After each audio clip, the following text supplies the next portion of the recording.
স্থাপনা যেগুলি ধ্বংস করেছে সেগুলি তো পুনর্গঠন করা যাবে, কিন্তু যে প্রাণগুলি ঝরে গেল সেগুলি তো আমরা ফিরে পাবো না।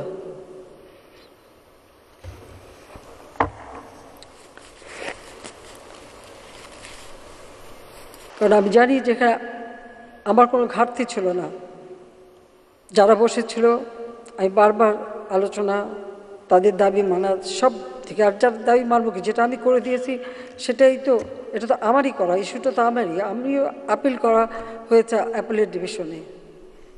তারপরে এই যে একটা ঘটনা ঘটিয়ে ঘোলাপাড়িতে মাছ শিকার করে দেশকে পিছনে টেনে নেওয়ার এই চক্রান্তে যারা জড়িত সেটা আপনাদের খুঁজে বের করা উচিত।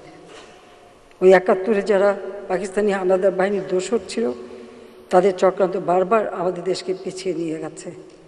এটা হচ্ছে সবথেকে কষ্টের, সবথেকে দুঃখের। যাক, আমি যেহেতু স্বজন হারিয়েছি আমি জানি কষ্ট, তাই আমি যারা আপনজন হারিয়েছেন তাদের প্রতিও আমার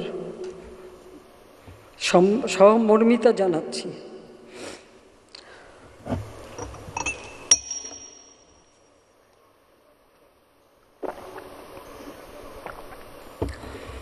কোনো স্থাপনা ধ্বংস করেছে, স্থাপনা যেগুলি ধ্বংস করেছে সেগুলি তো পুনর্গঠন করা যাবে, কিন্তু যে প্রাণগুলি ঝরে গেল সেগুলি তো আমরা ফিরে পাবো না।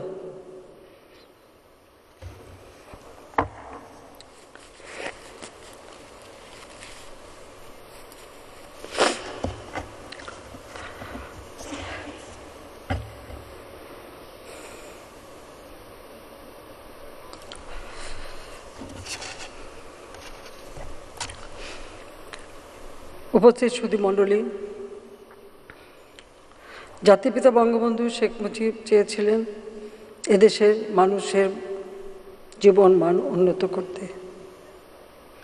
তিনি ছিলেন কৃষি বান্ধব। আমাদের মাটি অত্যন্ত উর্বর, সোনার মাটি। স্বাধীনতার পর বিদেশি সাংবাদিক জিজ্ঞেস করেছিলেন যে এইরকম ধ্বংসস্তূপের উপর দাঁড়িয়ে কোনো কিছু নেই, আপনি এই অবস্থায় কিভাবে দেশকে গড়ে তুলবেন? তিনি জবাব দিয়েছিলেন, আমার মাটি আছে, মানুষ আছে, আমি সেই মাটি মানুষ দিয়েই এ দেশ গড়ে তুলব।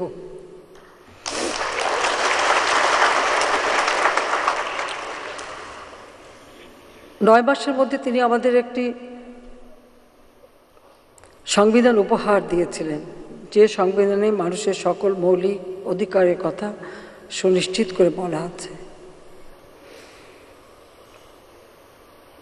তিনি দেশের মানুষের খাদ্য নিরাপত্তা নিশ্চিত করবার জন্য যেমন কৃষি গবেষণা, কৃষি উৎপাদন বৃদ্ধি, সেই সাথে পুষ্টি অধিকারটাও সুনিশ্চিত করবার জন্য তিনি উদ্যোগ নিয়েছিলেন।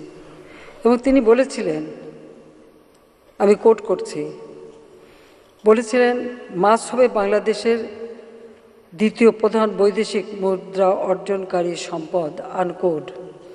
নদী, নালা, খাল, বিলের দেশ আমাদের। তিনি এটাই মনে করতেন, যত আমরা বেশি উৎপাদন করতে পারবো, নিজেদের চাহিদা মিটিয়ে আমরা বিদেশেও রপ্তানি করতে পারবো। সমুদ্রের সীমা মিয়ানমার এবং ভারতের সঙ্গে আমাদের সমুদ্র সীমা সুনির্দিষ্ট করা ছিল না। বঙ্গোপসাগরে আমাদের যে অধিকার, সে অধিকার নিশ্চিত করা ছিল না। 1974 সালে এই সমুদ্র সীমার একটি আইন জাতির পিতা বঙ্গবন্ধু করে দিয়ে যান, যে আইন জাতিসংঘ করেছিল 1982 সালে। জাতির পিতা বঙ্গবন্ধু শেখ মুজিবের যে দূরদৃষ্টি, এটাই প্রমাণিত। দুর্ভাগ্যের বিষয় হলো 15ই আগস্টের পরে যারা সরকার এসেছিল তারা কখনোই সেই আইন মোতাবেক আমাদের সমুদ্র সীমায় যে অধিকার আছে সেই অধিকারের কথা কখনোই স্মরণও করেনি, উল্লেখও করেনি, উদ্যোগও নেয়নি।